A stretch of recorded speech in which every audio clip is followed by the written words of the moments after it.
인테리어 할 때 하고 나서 후회하는 그런 인테리어 시공들이 좀 있나요? 자신이 어떤 인스타그램에서 봤을 때 예쁜 사진들 있잖아요. 그거를 그대로 우리 집에 적용했을 때 이건 사용하는데 좀 불편한데? 생각보다 안 예쁜데? 후회하시는 경우가 종종 있기는 합니다.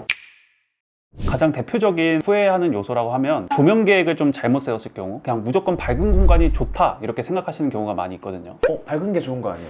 필요한 부분에 적재적소에 조명이 최소한으로 들어가 있어야 그래야 조금 아늑하고 예쁜 집이 완성이 돼요. 만약 천장에 다운라이트 같은 조명들이 마구 막혀 있을 경우에는 천장이 되게 벌집 같아 보이거든요. 되게 공간이 입체감이 없고 또 뭔가 병원이나 어떤 학원처럼 업무 공간처럼 집이 변하거든요. 그게 사진으로 찍었을 때나 생활을 하다 보면은 천장이 되게 지저분하고 예쁘지 않다고 느껴질 확률이 높아요. 그리고 이제 두 번째로 좀 후회하시는 경우는 후회하기보다는 예쁜 집과 덜 예쁜 집의 차이일 수 있는데 스위치 배치에 대해서 생각보다 신경을 안 쓰시는 경우가 많아요. 그냥 벽에다가 그냥 스위치 하나 붙이면 되겠지 라고 생각을 하시는데 스위치가 높은 것보다 어느 정도 낮은 게 넓어 보이게 하고 공간이 좀 더 높아 보이게 하는 효과가 있습니다. 그 이유가 공간감을 파악하는 기준이 벽의 아랫면이 아니라 윗면을 보고 보통 판단을 합니다. 윗면이 되게 여백이 길면은 여기는 되게 층고가 높구나 이렇게 인식 아니면 착각을 하게 되는 거죠. 그리고 이제 스위치 배치랑 같은 의미로 콘센트 배치하는 것도 중요합니다. 콘센트 근데 그거 함부로 바꾸기 어렵지 않아요?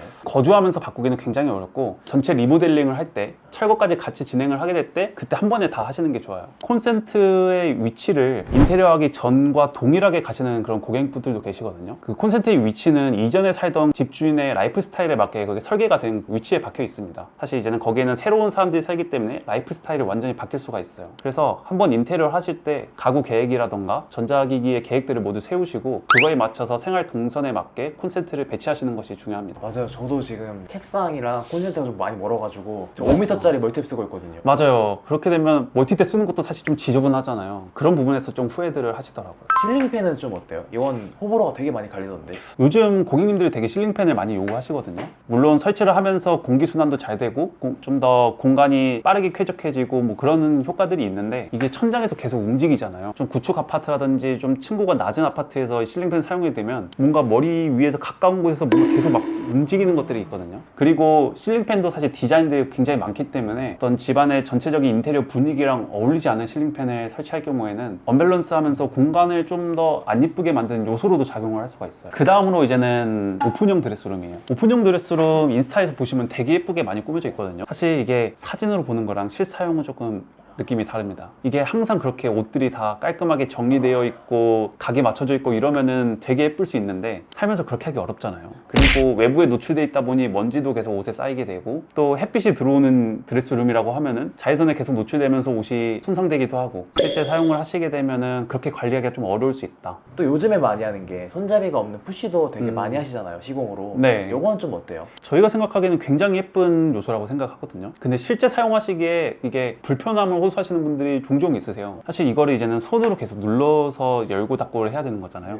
아무래도 그러다 보니까 이 손때가 필름지나 도어에 묻을 수가 있습니다. 그리고 이게 계속 이렇게 꾸준히 잘 닫아주시면 괜찮은데 자녀분들이라던가 그냥 이렇게 꾹 안 넣고 그냥 이렇게 슉 닫고 끝나거든요. 그러면은 이게 계속 조금씩 열려져 있는 상태로 유지가 돼요. 그러면은 그거 신경 쓰는 사람은 계속 다시 제대로 닫아줘야 되고 이런 점이 사실 실사용하면서 불편할 수는 있거든요. 그리고 요즘에 탑볼 세면대도 고객님들이 굉장히 요청을 많이 하시거든요. 엄청 많이 하죠 요즘에. 맞아요. 근데 생각보다 이게 관리하기가 좀 귀찮습니다. 선반 위에 이제는 세면대가 올라가 있는 형태잖아요. 그러다 보니까 선반과 그 세면대가 이어지는 그 결합부 쪽이 물때가 많이 껴요. 그 세면대 자체가 물이 많이 튀고 항상 좀 습식의 상태로 있는 공간인데 거기를 계속 일일이 주기적으로 닦아줘야 된다는 게 좀 불편할 수가 있습니다. 그래서 이제는 저희가 탑볼 하시겠다고 하시는 분에게 추가로 제안드리는 게 언더카운터 세면대, 언더볼 세면대를 저희가 추천드립니다. 앞에 저희가 얘기했던 것보다 더 중요한 게 기초공사를 가장 중요하게 생각을 하셔야 됩니다. 생활해야 되는 공간이잖아요. 그런데 그 공간이 단열이도 잘 안 되고 뭔가 누수가 계속 터지고 이런 부분이 계속해서 어떤 기능적으로 문제가 발생을 하면은 살기가 굉장히 불편해집니다. 나중에 뭐 AS라던가 공사를 하려고 해도 시간 비용이 발생하고요. 그래서 이런 부분은 디자인적인 요소들 그런 것들보다 가장 최우선적으로 인테리어 하실 때 이런 기초공사들을 신경 쓰셔서 꼭 하셨으면 좋겠습니다. 오늘도 이렇게 인테리어 꿀팁을 알려드렸는데 추가로 궁금하신 점 있으시면 댓글로 남겨주시고요.